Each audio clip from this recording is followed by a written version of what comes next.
Time now for Edmund O'Brien as... Johnny Dollar. Why in the world are you down here, Dollar? Your train leaves in 45 minutes. Well, I'm taking a quick refresher course in ancient history. You're sending me out to find a missing archaeologist, aren't you? Well, I want to be able to talk his language in case I find him alive.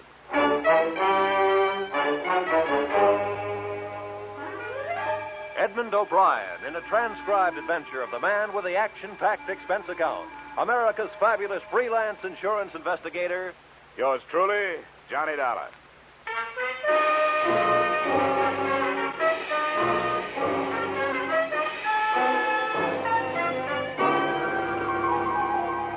Expense account submitted by Special Investigator Johnny Dollar to Great Corinthian Life and Liability Company, Hartford, Connecticut. The following is an accounting of my expenditures during my investigation of the disappearance of Bruce Lambert, the archaeologist who never should have left his tomb. Expense account item 1, $7.50 railway and taxi fare from my Hartford apartment to room 317 Brighton Arms, New York City, a hotel whose front rooms had a depressing view of an 81st Street mortuary.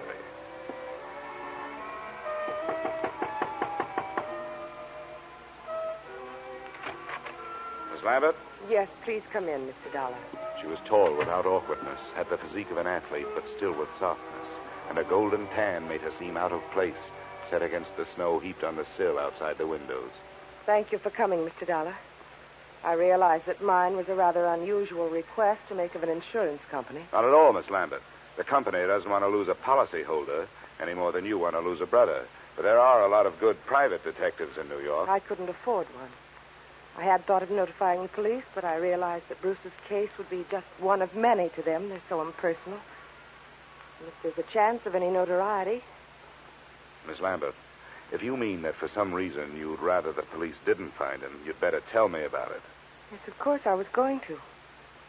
I don't see how it could make any difference. Please sit down. Maybe we'd better start way back at the beginning, huh?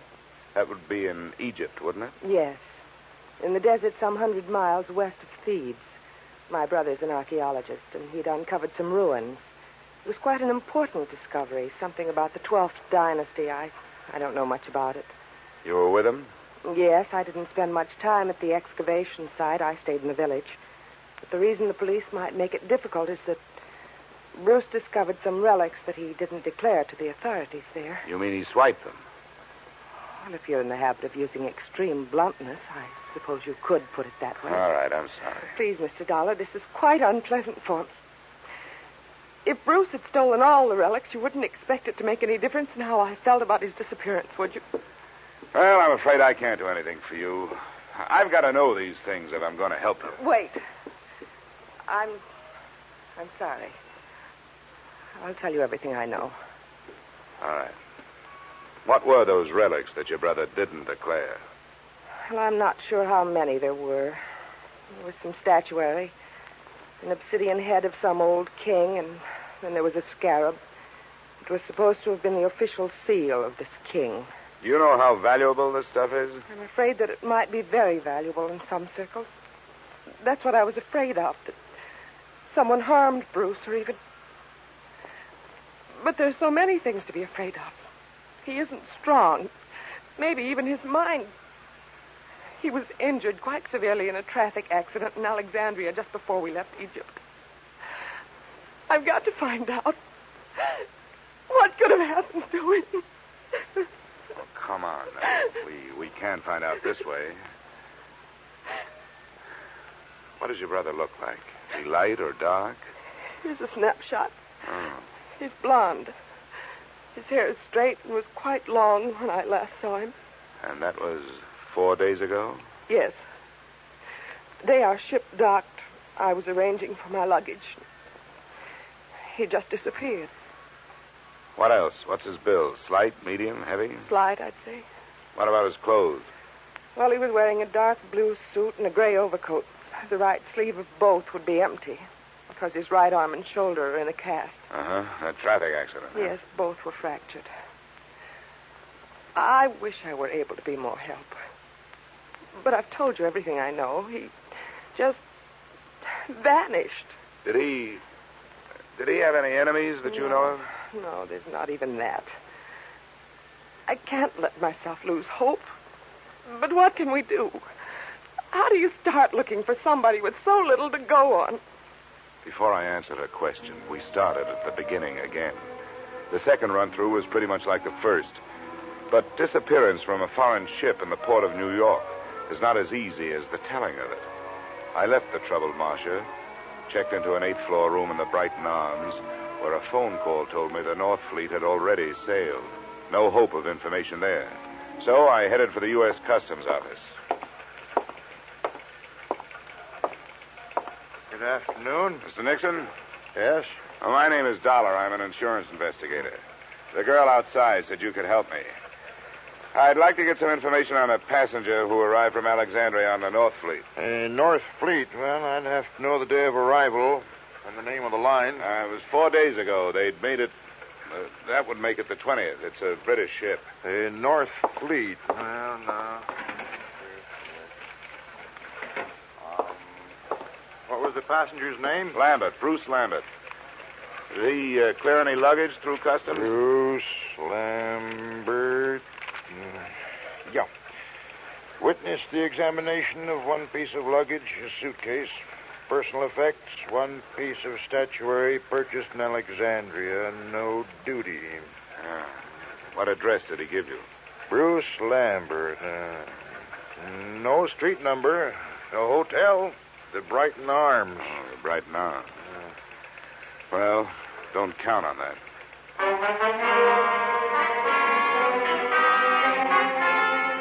Expense account item 2, $30, which, with my ID card, helped impress the cab drivers who worked the entrance to the pier where the North Fleet had docked. Checking these cabs took the whole afternoon, and midway through it, I realized I wasn't the only one interested in that particular hack stand. I wasn't sure at what moment I'd actually noticed him. He was doing a very bad job of hiding behind a Journal American on the other side of the street. All I could see was the lower half of an overcoat, the same of some razor-sharp trousers, and some pointed shoes. But I began to feel his eyes looking at me as I went on with my questioning. That finally paid off through the mouth of driver number 782. You know, you meet all kinds in this business. Some you forget, and some others you remember. Yeah, well, do you remember a guy with his arm and shoulder in a cast? And something you learn in this business. That's to read people's faces. You get to know a deadbeat before he gets a chance to deadbeat you. And you catch on if a guy is scared of something. Well, if he was afraid of something, it's not me. He's been reported missing by his sister. I've been hired to find him. How much does $10 buy? You know, maybe he don't want to be found. Is that what you think? Sure. He paid me more to climb up than you offered. Well, I've got more. What are you going to do with him? I want to talk to him. I want to find out if he's all right. If he wants to stay lost, that's his business, not mine. How's 25? Get in, my boy. It's not very far from here.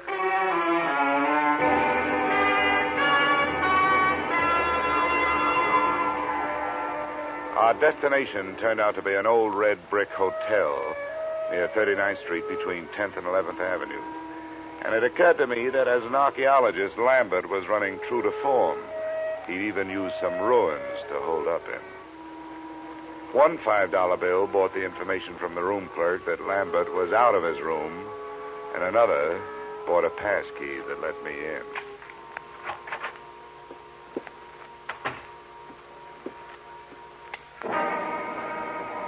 The first thing to catch my eye when I switched on the light was a black piece of statuary shining dully on a chipped bureau, a crowned head with exaggerated features sculptured in obsidian. I posed myself this riddle. If it was so valuable, why didn't Lambert take better care of it? But before I had a chance to try for the answer, a foot nudged the door open behind me. As might be expected, it was wearing a pointed shoe and was followed into the room by a slight yellow ivory-skinned man who rather resembled the black statue. I must thank you for leading us to the hiding place. Where is he? Well, that depends on who he's hiding from. It looks like it's you. Perhaps it is that you do not know where he is. Yeah, perhaps.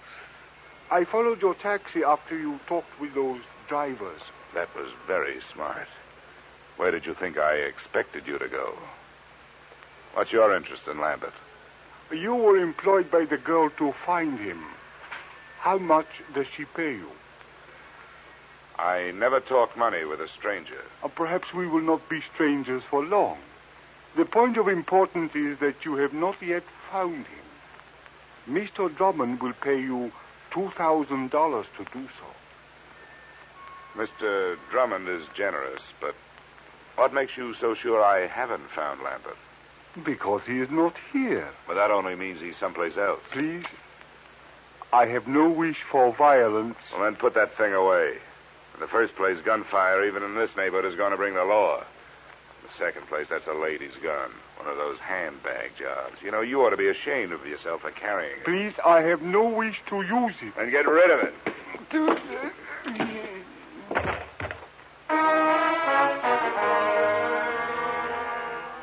I hate little men who try to play bully. But there was more than that behind my fist. I figured I could learn to know him better if he was quietly stretched out on the floor. I was half right. An Egyptian passport told me that his name was Ammon Hyksos. Hometown, Alexandria. There was nothing else. I could turn Hyksos over to the police on an assault charge, or I could wait until he woke up and try knocking some information out of him. But I didn't do either. I left him there in the lobby. I gave a message to the room clerk for Lambert, telling him to stay out of his room when he came back and to phone me at the Brighton Arms.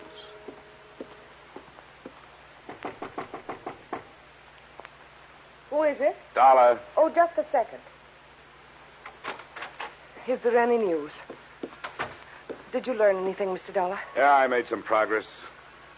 I met Ammon Hyksos. You told me your brother didn't have any enemies. That little Egyptian is out looking for him with a gun. Why'd you lie to me? I have no right to ask you to believe me now. That's so true. But I wish you would. Please come here and sit down. No, thanks. You sit there and I'll stand here. I think I'll be less inclined to believe you from here. That's not fair. I know. I wasn't fair with you either. I want to be. But there are some things I just can't tell you. Why not? Well, I can't tell you that either. Oh, nuts. Women like you make everything tougher than it should be. You demand all, but you give nothing. You ask to be trusted, and you won't trust. You make yourselves look soft when you're as hard as steel. You've got warmth, but you only turn it on when you get something out of it. You're wrong. I was trying to help him. Or us. I had to lie. Look, I started this thing wanting to help you. There was something personal about it. But you wanted me to do things your way and not mine. Well, we just stopped doing that. Please, leave me alone. Just go away. Go back to Hartford and forget you were ever here. I wish I could. But I'm working for an insurance company looking for a missing policyholder. Well, I'll be up in my room if you decide to help me find it.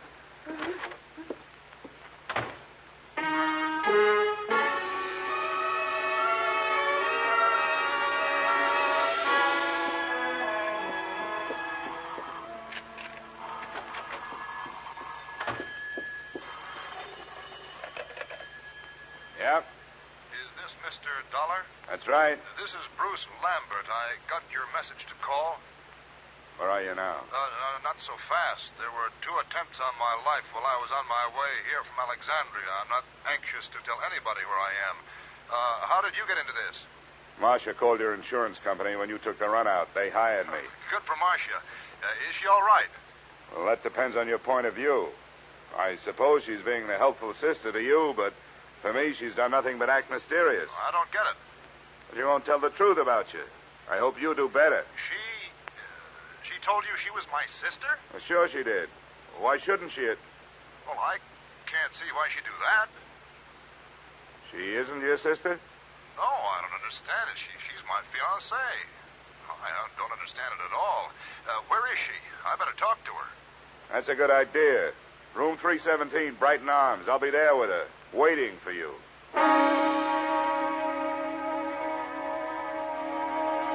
Which, in a way, was how it worked out. Except that I waited for him in the corridor outside her room. I left Marcia where I found her. She was on the bathroom floor, where she died from wounds inflicted by the proverbial blunt instrument, and where her lies had died with her.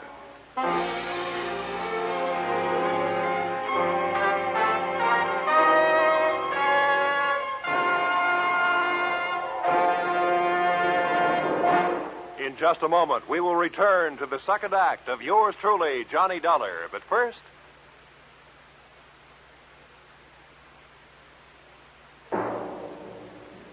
And now, with our star, Edmund O'Brien, we return to the second act of yours truly, Johnny Dollar.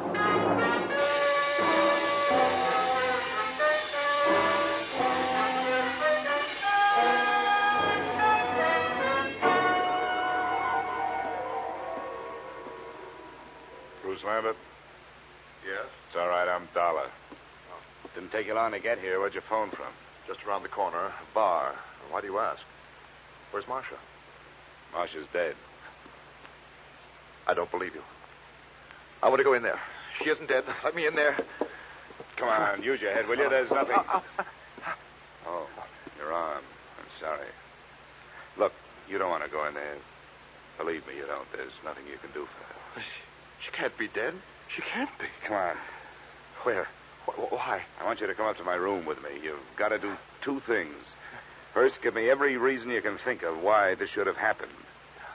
And then, before the police get here, you'd better start rehearsing a story of your own.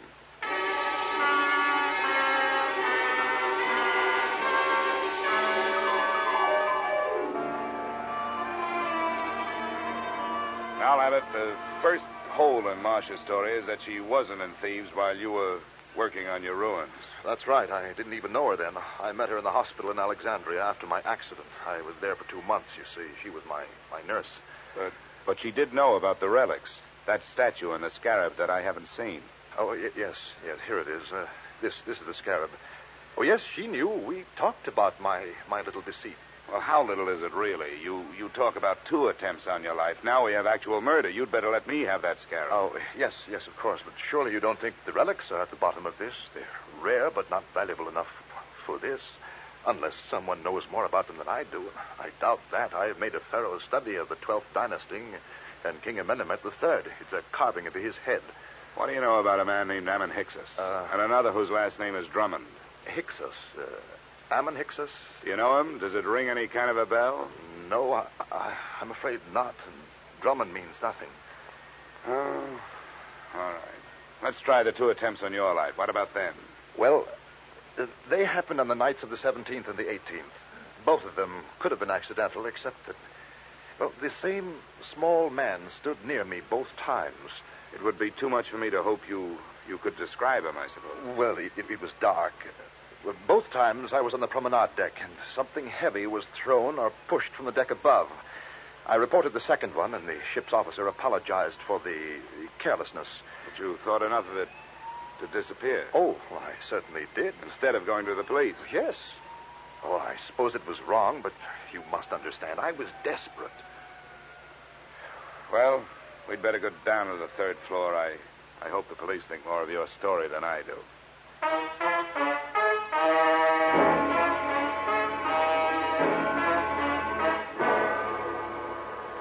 In 20 minutes, room 317 really looked like a murder scene. The place was swarming with New York's finest, white with fingerprint powder and blinding with flash bulbs. The lieutenant to whom I made my statement looked as if he thought I was as crazy as I thought everybody else in the mess was. But then he changed his mind. Dollar? Hey, where is that insurance stick? Here I am. Him in the bathroom. Oh, there you are, Dollar. Yeah, find a suicide note or something?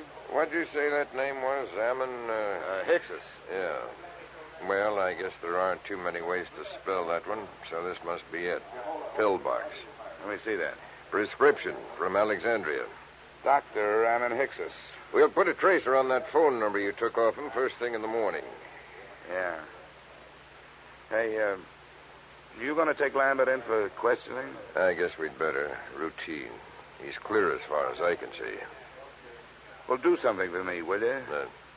Have your doctors run a test of that plastic cast of his. And call me in my room, huh? A test for what? Well, just look it over. It would make a handy blunt instrument if nothing else.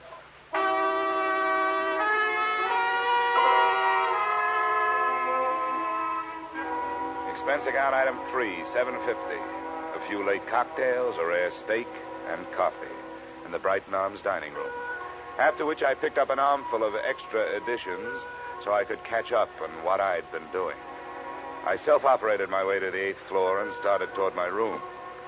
I was looking forward to a hot shower, but I didn't get it. I was still looking forward, but into a familiar gun muzzle.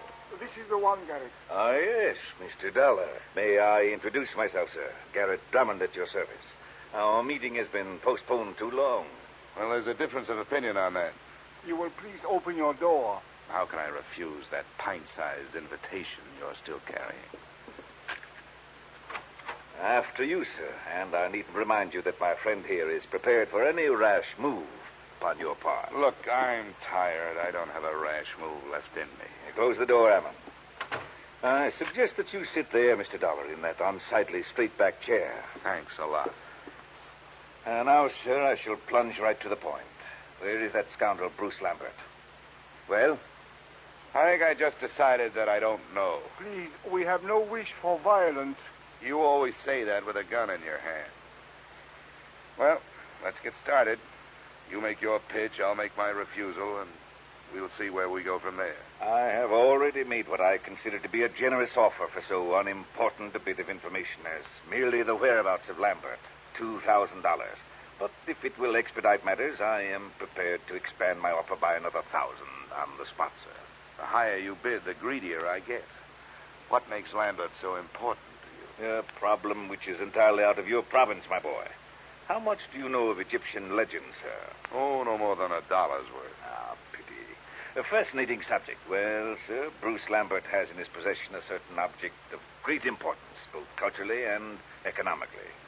Certain landowners in Egypt hold it in such high esteem, sir, that as a reward for its return to them, they would throw open to exploitation untapped oil fields, the richness of which would shake the very foundations of world economy. Are they shaky enough as it is? My boy, think what it would mean to a civilization fast approaching the depletion of its petroleum sources. New horizons, sir, a brave new world. Lambert owes to us all relinquishment of this object so that it may serve humanity. You're right. And it may be easier than you think. Splendid, sir. Where is he? Which relic is it? The black statue your playmate could have picked up for free? It is King Amenemhet's scarab that I would discuss with Lambert. I demand to know where he is.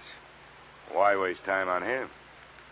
I've got the scarab. I find that most difficult to believe, Mr. Dollar. Well, I'll show it. No. Keep your hands away from your pockets. Ammon will save you the trouble. Ammon. Please remain still, Mr. Dollar. My wish is for peacefulness. Sure. Right coat pocket.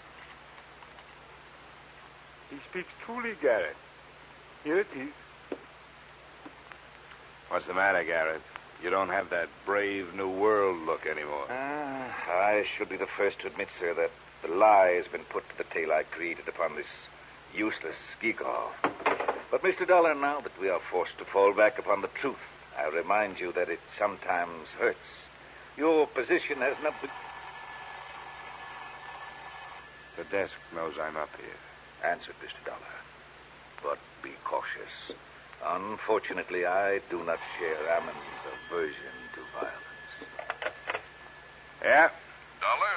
That's right. This is Lieutenant Black. Say, was that a hunch you had about that cast of Lambert's? Why do you ask? Well, if it was a good one. The doctors won't let us take it off, but we cut into it. It was put on in 3 layers. The middle one was wrapped in narcotics. Yeah? Don't be so modest, Dollar. There must be $300,000 worth. No, sometimes it's a whole month before we get that much. Looks like the work of your friend, Dr. Ammon Hicks's. Yeah. Oh, wake up, Dollar. I want to check Lambert's statement with yours. I'll have you in there in 10 minutes. Goodbye. Okay. I commend you, sir, upon your show of intelligence. Who was it? The police. They're looking for Lambert. Oh, and what did they give as their reason? Narcotics. The story of a man bound for America who cracked up in a car, and while he was unconscious and being patched, said narcotics were put in his cast by a Dr. Ammon Hickses, probably assisted by a nurse named Marcia. But there's no proof. Ammon, we'll waste no time on evasion. Yes, we used the boy. A courageous scheme, but for that silly goose of a girl. She was the true conspirator and the traitor as well. She happened to fall in love with the guy. Ah, the romantic Atlantic crossing. An empty proposal of marriage suddenly becomes more important than actual coin of the realm. But enough of that. The police are looking for him, and odds teeth, so am I. Where is he? I don't know. Ammon, call his hotel in 39th Street. No, wait, my friend. The police must be watching that. Are they, Mr. Dollar? Well, that's where his personal things are. If I were the police, I'd be watching. Yes, we seem to find ourselves in such a position that we must at least pretend to see eye to eye, sir. Very well. We shall wait here. The chips are down, so to speak. Ammon. Yes, Garrett. Take the pistol. Into the bathroom with you. With the door slightly ajar, you shall have a splendid command of the arena, as it were. Yes, Garrett. And remember, the stakes are high. Yes, Garrett, I will remember. And now, Mr. Dollar, it would seem that little remains but the waiting.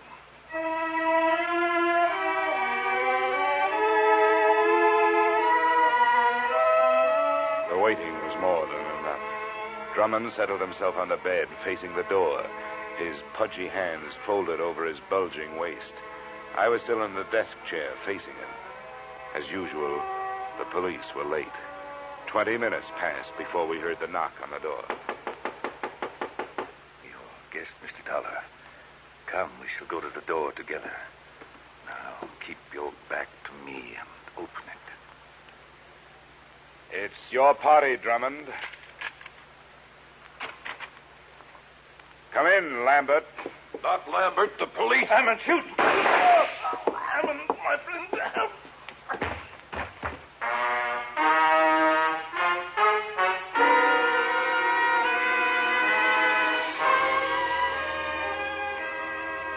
Drummond's wound wasn't half as excruciating as his call for help.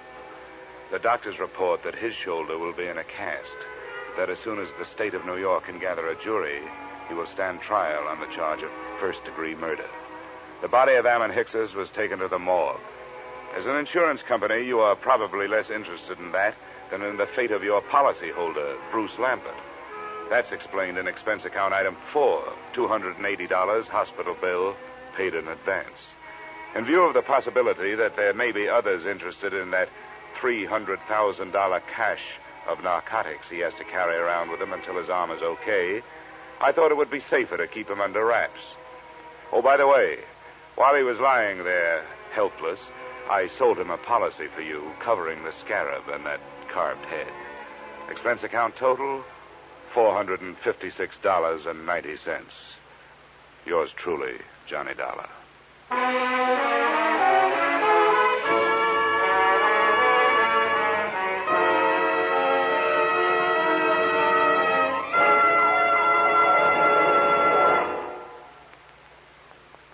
Yours truly, Johnny Dollar, stars Edmund O'Brien in the title role and is written by Paul Dudley and Gil Dowd with music by Leith Stevens. Edmund O'Brien can currently be seen starring in Harry M. Popkins' United Artists production, D.O.A. Featured in our cast were Virginia Gregg, Jay Novello, Ed Begley, John Daner, and Pat McGeehan. Yours truly, Johnny Dollar, is produced and directed by Jaime Del Valle.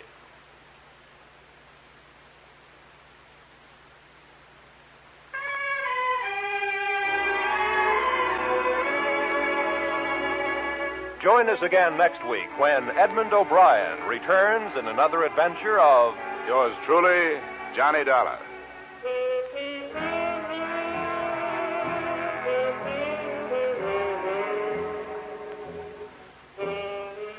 $54,000 is burning a little old hole in that little old jackpot of Sing It Again this week, just waiting for somebody to light up the right answer and drop the cash and prizes in his lap or her lap. Dan Seymour gives the gals the same chance he gives the fellas when he starts putting in those calls from coast to coast. So be listening this Saturday when Sing It Again and the $54,000 Phantom Voice come your way on most of these same CBS stations. This program was transcribed in Hollywood.